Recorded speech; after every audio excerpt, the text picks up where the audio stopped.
Dum da da dum da da da da da da dum. Drink a beer, everybody!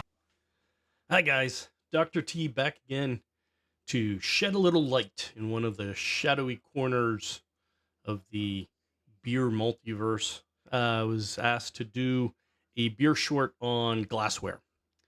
Now, a lot of you may think that most of the times you're getting some type of weird glass you've never seen before at a bar or a brewery is because it's just a marketing gimmick. But believe it or not, there's some reasoning behind a lot of these beer glasses. One of the things that goes into sampling beer and experiencing a beer is the aroma. And when you pour a beer, you typically get a head. And jokes aside, head is good. The foam on top of a beer acts kind of like a net. There are volatiles, aromas that escape from beer. There are aromas from the hop oils that have been used in the brewing of the beer.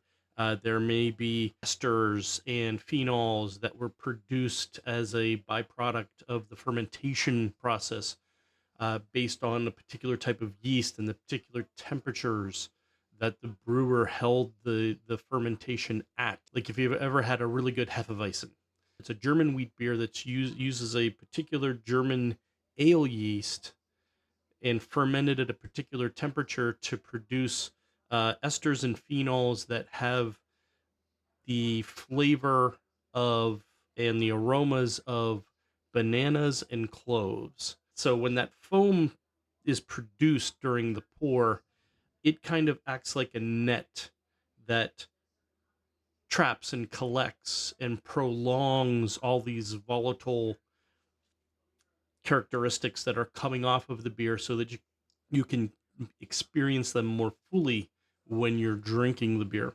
So today we're going to talk about the different types of glasses that are out there. I have a smattering here of different glasses, and I'll talk about a couple of these. Some of these are just here because they are complete and utter marketing, and I love them. This one in particular. Shout out to my friends at Abjuration Brewing Company. They have beakers as their glassware. Even comes with graduations, so you can see how much beer you have left. But besides that, the rest of these glasses actually serve a purpose. But let's kind of go through all the different types and explain a little bit about what they are and what they're used for. Many of you may be familiar with a flute type glass, like this one. Uh, it is often associated with champagne, and it's also useful in the beer realms for beers that are very almost champagne like. There's some French and Belgian beers, Bier Brut, Bier de Champagne, some Saisons, Bier de Gardes that are lighter that really benefit from that flute. Its long, narrow body ensures carbonation doesn't dissipate too quickly and really showcases lively effervescence. Moving on to the goblet or chalice, like this. Nope, like this. And uh, this again is very Belgian. It is very useful for darker beers, stronger beers, Belgian doubles, triples, quads, European strong lagers, maybe even a Maybach or Doppelbock. The way the inside of that chalice is kind of cut, those surfaces serve as nucleation points. Some glasses actually have etching. They'll have like hashes etched into the bottom of the glass or something along those lines that serve as a nucleation point. What a nucleation point is a point inside that smooth glass where carbon dioxide that's dissolved in the beer can collect. And as it collects, it forms a little bubble. And as it gets big enough, that bubble releases from the nucleation point and floats up through the glass. This glass in particular, this is a Stang glass, which we'll talk about in a little bit, from Metazoa Brewing, actually has, let's see if I can show it to you. I don't know if you're going to be able to see it. Get a dark surface. There you go. And you can see at the bottom of the glass how it's etched. That's actually etched with Metazoa's logo. And it says, drink beer, help animals. Metazoa is big. Link in the description. I've talked about them before. But Metazoa is a big animal friendly and animal supportive brewery in Indianapolis. But that etching serves as a nucleation point that helps prolong and keep drawing out slowly the carbonation from the beer, which then releases more volatiles, more aromas for your drinking pleasure. Then there's always the mug. Everyone's pretty familiar with that German style uh, mug. You kind of associate it a lot with Oktoberfest, the women in their dirndls carrying 13, 20 liters of steins. The mug is also can be called a stein or a seidel. They're heavy, sturdy, good for toasting. Often dimpled, sometimes not. There's tons of different styles. They can even be stoneware, tall steins that are stoneware with little pewter lids. The lids are actually a throwback to the Black Plague in medieval Europe. They started putting lids on the steins to prevent flies from dropping and spreading the disease. Mugs are great for German and Czech pilsners, lagers, German fest beers, Marzens, etc. From there, you go to the pilsner glass. I keep going the wrong way. No, I'll put them on both sides. That way, I'll look right all the time. Pilsner glasses are very tall, slender. These showcase color and clarity and are perfect for, as the name says, pilsners, both American, European pilsners, even some Vienna lagers or Japanese rice lagers. Of course, what you see the most is the humble pint glass. I have a pint glass here. Shout out to the now defunct and long gone Mad Robot Brewing down in Boca Raton, Florida. Loved that little place. It was fantastic. It was a little tiny microbrewery with an attached homebrew shop. Mad Robot Brewing was a really fun place. But the pint glass comes in several different types of shapes. It can come in the standard cone shape like that. It can come like this, in which we call a more of a nonic.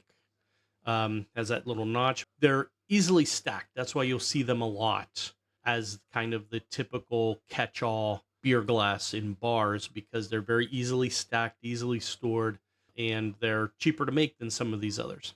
Good for a wide range of things. Almost all the English beers are perfect in it. American ales, American porters, stouts, cream ale, just about anything you can pour that doesn't really benefit a lot from a specialty glass can go right in a pint glass. That's why you see them the most.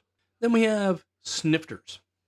Look kind of like brandy glasses, and that is often what they're used for, but they come in different sizes for beer, and these are really good for heavy, dark beers that don't have very high carbonation, aren't going to get great big voluminous heads on them, but you still want to kind of focus the aromas. Holding the glass like this allows that palm surface of your hand to slowly warm the bottom of the glass. I'll do another short in a little while on serving temperatures. A lot of beers benefit from not being ice cold. I know the traditional American perception of beer is that it should be in a frosted glass and ice cold, and no, usually almost never. And don't get me started on frosted glasses. But sorry, Dan. That snifter allows you to transfer some of your warmth to the glass so that it slowly releases more complex notes, especially in the aroma, but also in the flavor of the beer. Barley wines, imperial stouts, Scottish ales, old ales, wheat wines, dark, heavy, strong beers that you don't want to obviously just plow down. You want to take your time drinking and sipping them. Snifter's perfect for that. Then the Stange we talked about. I showed you this glass before, but this is an example of a Stange glass, the glass from Metazoa. These are traditional German glasses. Stange actually means stick in German. And these glasses are tall, slender, cylindrical, and you generally serve more delicate beers like Kolsch's or alt beers, maybe even a Helles if it's a particularly light Helles can go in there. On those more delicate beers, they amplify the malt and hop nuances, and the height of the glass is there to help produce and prolong the head. When we get to the tulip style glass, these are kind of look like the snifter. There's a specific type of tulip glass called the thistle glass right here that is a very traditional Scottish beer glass for very strong Scotch ales. But the tulip glass is appropriate for a wide variety of things, especially things that have strong or pronounced aromas, roots, anything that's herbed or spiced, like your pumpkin ales or lambic kettle sour beers can benefit from that type of glass. Weissenglass, this is often seen because it is a very stylish looking glass and doesn't stack terribly. It's not quite as useful stacking wise as the good old pint glass, but this is a Bavarian style glass produced for wheat beers. So when we talked about the Hefeweizen earlier, that would be an appropriate beer for Weissenglass. And, also the American wheat beers. Really, any wheat beer would benefit from a Weissenglass. There's also the IPA glass, which is a little different. It's kind of like a thistle. It's kind of like a tulip, kind of like a chalice, except it's all open down here. So it provides more of a surface when you're pouring that produces a head. And these are very, very good for IPAs because IPAs tend to have a lot of aromas they want you to smell. So this produces a lot of head, helps focus the volatiles a little bit by the shape.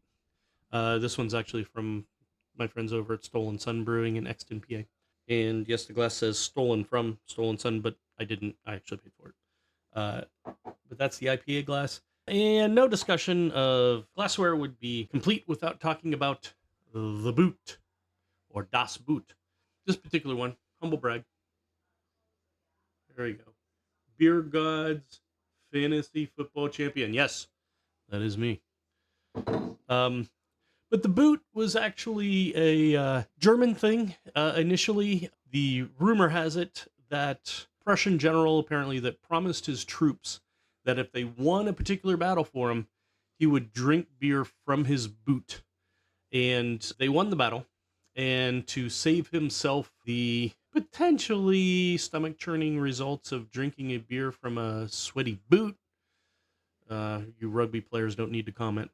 He actually commissioned a glass to be made as a replica of his boot and drank it from that. And that apparently is how the glass boot started. It became folded into Oktoberfest traditions in Germany. And with soldiers returning from World War II, they kind of brought the concept and some of the glass boots with them. So there you have it. Glassware. Some of it actually means something. If you have any other questions, drop them in the comments. Let me know. Thanks.